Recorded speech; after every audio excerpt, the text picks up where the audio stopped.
What's up, everybody? I'm Kristie Alicea, aka Kristie Fitness. Today we are going to go over what the hell you should be doing as a warm-up before your run. Now, I know, 'tis the COVID times, 'tis quarantine. I completely understand that running may be a way to get out of the house. It may feel good. You may not be wanting to work out with a mask on right now. That's fantastic. And I want you to continue to do that. I want you to continue to celebrate what your body can do. If it feels good getting a little air in your hair, keep going. What I would love to do is have you run safely, efficiently, and make sure that you're not literally running towards injury. One of the ways that we can always do that is by warming up. Now, I continue to always do research, right? So one of the things that always comes to mind is that it's this idea, right? People want to run to get into shape, but actually you should probably get into shape before you run. Running can be really demanding on your body, especially if you're not doing it correctly. If you have ability to work with a run coach, go for it. But if not, I'm going to give you a few things that you can do before your run to hopefully get a better run, right? So we're going to warm up and really stretch out your hip flexors. We're going to warm up the glute. We're going to warm up your obliques. Those are the areas that are super important when you run. Of course, the quads are important. Of course, the calves are important. But the areas that don't get so much love, that's the areas that we're going to give a little love today. So let's do it. Alrighty. First things first, right away, just kind of release some of that tension through the shoulders, release some of that tension through the neck. You can start to open up your chest. Now, the arms become super important when we run. You can take a few arm circles if you like. Why? When our body starts to get tired, we're gonna pull those arms back to hopefully gain and get a little momentum as we run. I ran a half marathon in April of 2017, I believe. Yes, April of 2017. That's the longest distance I've run. Before that, I ran a bunch of different smaller races. I love running, feels great, but I had a knee surgery in November of 2019, which was just last year. So my running has been a little different. This is really what taught me that I have to really warm up before I run. So first things first. Now, just a quick light stretch. I'm not a big fan of stretching beforehand. We're gonna pull that heel towards the seat to get a little quad release here. And then I'm gonna kick that leg up and go ahead and just stretch out my piriformis. Stand up nice and tall, and then I'll step onto that leg. I'm gonna pull that heel towards my seat. Kind of press those hips forward right away, opening up the hip flexor, opening up the quad here, and then kick that leg into what's like a piriformis stretch as you pull. You'll take a few more of these at your pace. Now you can see I'm not hanging too long in any one position. I do want you to warm the body up. So we're not here for too long. You would hang in a static stretch after your run. All right, the goal today again is to get the glutes going, to get your core going. You're gonna take one or two more on either side, and then from there, we're gonna take our walkouts. So there's gonna be a soft bend through the knees. I'm gonna walk this out. We're gonna find world's greatest stretch. Step the right foot up, reach this right arm up. Now I'm gonna connect this hand to the back of my head. I'm gonna try and get this elbow down, and then open up. Try and get that elbow down, open up. If you need to melt that back knee, by all means, go for it. Tap that elbow, open up. Take one or two more, place your hands down. Take a little down dog or this little stretch here to stretch out the back side of the legs because those get super tight as you run. Step the opposite leg forward. Step your entire foot up. Make sure it's flat. Reach this left arm up. That is the world's greatest stretch. You can connect that hand to the back of the head. Take a deep exhale. Tap the elbow down. Tap that elbow down. Maybe one or two more. You can enjoy this down dog. Walk your feet and hands up. And then we'll do that one more time, right? So take your time, walk it out to the top, find that plank position. Your plank is super important here. It literally stabilizes, right? That plank is training your core to do what it does, which is supports your spine, right? It stabilizes your spine, and then it also stabilizes your pelvis. So planks are gonna be super beneficial for whether you're running or not. Once you get to this here, you'll step it up. You could switch, get a few on either side. And then switch sides when you're ready. We're gonna melt the knees down for a little cat-cow in 3, in 2, and just place the hands directly under your shoulders.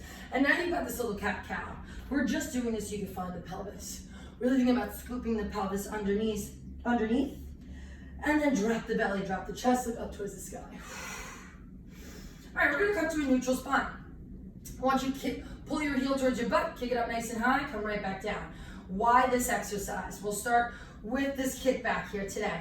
First things first, it's gonna open up your hip flexor and get that glute going. When you're going up hills, when we get fatigued, the glute is not gonna help, but we wanna wake it up. We wanna remind it that when we go for our runs, your bum has to do a little work. All right, so keep driving that heel up nice and high. Opening up the hip, in 3, in 2, take this knee out towards the side. Guys, be mindful that your lower back stays super supported here. Pull the belly button in and try not to let any of this happen where I'm really shifting my weight over to one side. Stay super stable. You'll see as we set up on the second side, I wanna stay really stable here. I'm gonna pull the belly button in, kick that heel up nice and high. Now we're on the second side. I'll turn to the side here so you can see, we don't want this to happen. All right, that's gonna cause a lot of stress through the lower back, and it's not really gonna do what we want it to do, which is engage the glute and engage our core. All right, so 1 or 2 more here. And then we'll start to open up this hip out towards the side. In 3, 2, take this knee out towards the side. Pulling that belly button in, core stays engaged. We're gonna slowly, in 3, in 2, take this beast pose. So tuck the toes under, lift your knees off the ground and hold here. Finding that nice deep exhale, deep inhale. We'll take our clamshells next in 5, in 4, in 3, 2, 1. We can bring those legs down. We'll set up for these clamshells. Now, if you've ever done any sort of physical therapy, you know clamshells are like number 1. If you've done bar, you know clamshells are always make an appearance. Well, they are so beneficial. They pack a huge punch in terms of training this glute medius to keep the knee in line. Okay, we'll talk about what valgus is in just a minute and how this prevents valgus. First things first, I'm relaxing on my side. I am relaxing my upper body. If you do them up here, this happens.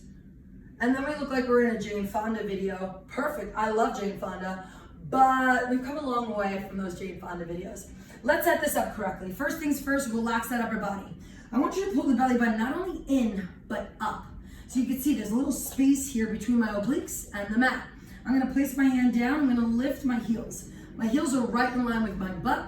This hand stays down. We're gonna make a diamond shape and then close. Make that diamond shape and then close.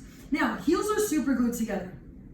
Yes, like super glued. I like to think, and I always tell my clients this, imagine someone came over and wrote you $1 million check and they clipped it, they put it right between your heels.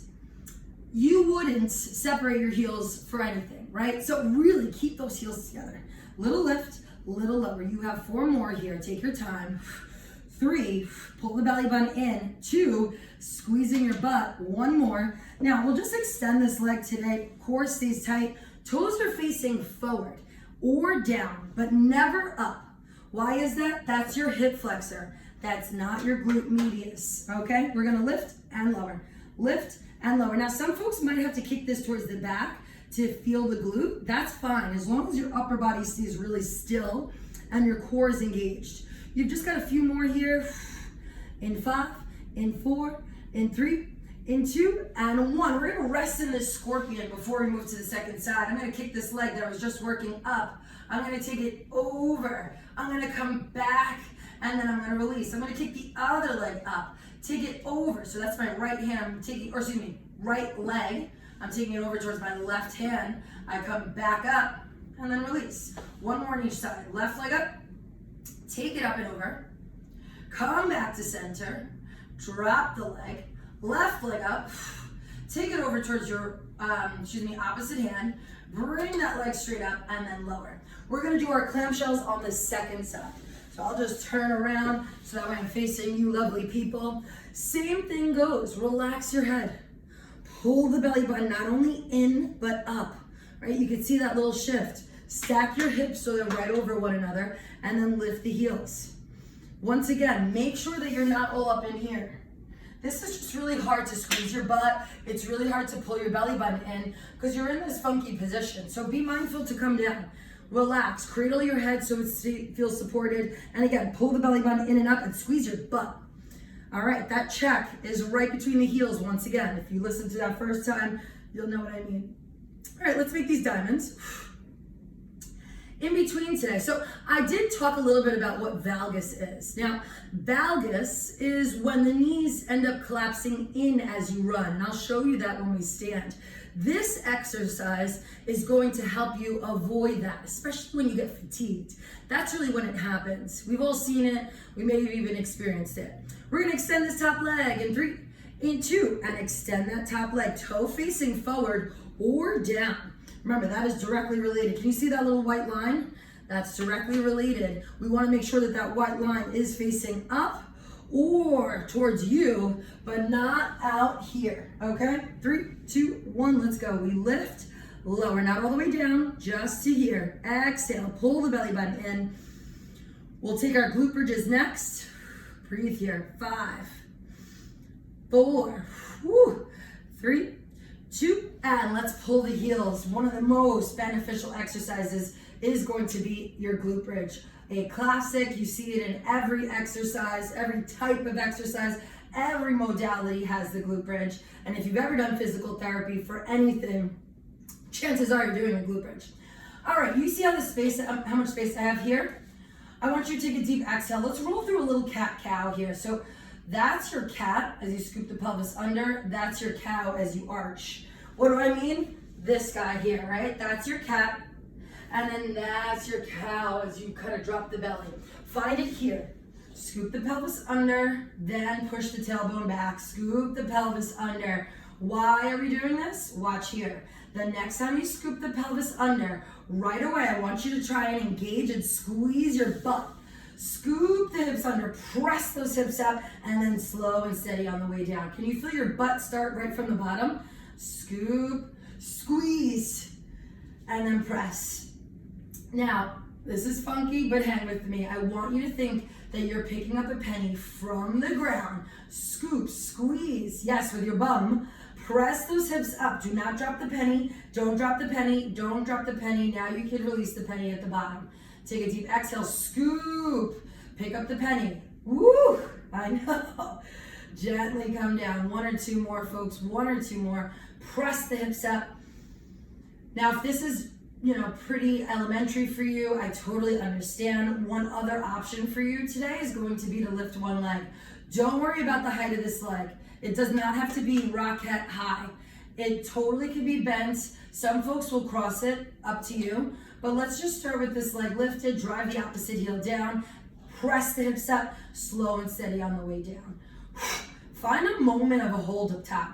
What ends up happening a lot of the times I see my clients, there's no actual contraction of the glute, your glute being your butt.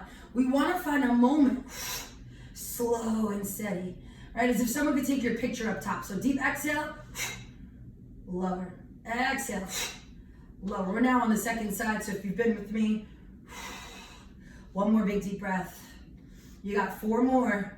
Yes, we still have a little bit of a standing series. Last 2. You could always fast forward all the jazz. 1 more. Take a nice deep exhale. You're going to keep your legs out to a hollow hold. Pull the belly button in. Opposite elbow meets the knee. Hold. 3, 2, 1. Opposite elbow meets the knee. Hold. 3, 2, 1. Now, I really want you to hold. Connect this elbow to knee. 3, 2, 1. Hold. Now, why this exercise? You guys are gonna keep doing that bicycle, but why is that exercise so important? If you ever run, watch that. 2, okay, it directly relates, right? I'm warming you up, you're warming up your body for what you're about to do. You got 5 seconds, in 3, in 2, and 1. You can gently flip over. Last little bit here, guys, is driving that heels down, hips up. You're gonna walk your feet and hands up towards one another. We're gonna take a series of good mornings and a series of squats. And then you, my friends, will be ready to get out there, put some miles on the body. Softly bending the knees, core stays tight. We're gonna go for our good mornings. This is in the hip hinge family. So core stays tight, we'll push the bum back, get your chest just parallel, and then zip the hips forward. Right, so right away I start to feel my bum. Squeezing, engaging your core from here. Take a nice big deep breath, zip the hips forward. I'm squeezing my bum, press them forward, stand up tall, shoulders over your hips. Core stays tight. I keep my focus about a foot or 2 ahead. Then I take that deep exhale. That is your deadlift, that's your good morning, and so on. That is also gonna train your glutes to really work. Right now you're training your glutes. If you're running up hills, your butt is gonna help. If you start to get fatigued, that butt kind of kicks in. All right, guys, we're gonna take body weight squats in 3, in 2, and 1. Drop the seat, press those hips forward. Now, you may be wondering, you're like, Kristie, I'm gonna have to do all these exercises every time I run. I just wanna lace up. I totally get it. If you had to pick, I would go clamshells, I would go glute bridge, a little bicycle, and your good mornings. If you had to pick the bare minimum, you could literally do that under a minute, under 2 minutes. All right, you guys, you're still doing your body weight squats. Our last little bit today is gonna be a series of toy soldiers, which is a little high kick, which gets your obliques, which gets your obliques, gets your hip flexors, and really targets your core area. So let's find this, guys. Drop into your squat, take a deep exhale, and then tap the opposite toe. 3, 2, 1. Drop into your squat, nice deep exhale. Drop into your squat, exhale, tap the opposite. This, again, is an extension of, you could also opt to do that knee bends. Why are we doing that? That is this again, right? We get tired, we want to pull those elbows back. Alrighty, folks. Again, this is all body weight, right? You're doing this all body weight. You're preparing your body for like the biggest, baddest run you've ever done. Even if it's just gonna be a few blocks today or whatever you got in store for yourself, give yourself a nice warm up. Set yourself up for success. Set yourself up for less injury, right? Why not, right? Breathe. Your last few here, I'm gonna give you 1 or 2 more stretches and that is it. In 3, in 2, and 1. You could step things out or nice wide step out. This is your hip flexor, lateral lunge. Now, of course, I take precaution because I had a knee surgery last year. So when I go to run, if I don't warm up, my knee will tell me, okay? So if anybody's like me, I know a lot of people have either had like some kind of chronic something, or they've actually had a knee surgery or some kind of surgery where they need, it's kind of like an engine. We need to warm up that engine a little bit, and then that baby purrs, right? That engine goes off. Let's switch sides. Option to step out to that lateral, or, all right, that's gonna get your hip flexors going, gets the booty going, 1 or 2 more, and then you're lacing up and you're out of here. In 3, in 2, and 1. All right, guys, I am Kristie Fitness. Thank you so much. Hopefully this helped you. I'd love to know how this feels next time you go out for your run. So you can subscribe. I'll be dropping a lot more videos on my YouTube channel. I'm so happy that you guys are here celebrating what your body can do. Together, we can get you wherever you want to go. But again, drop some comments there. Anything that you particularly want to see or want to work on, I'd love to hear from you. And hope you have an amazing run. Ready? In 3, in 2, let's go.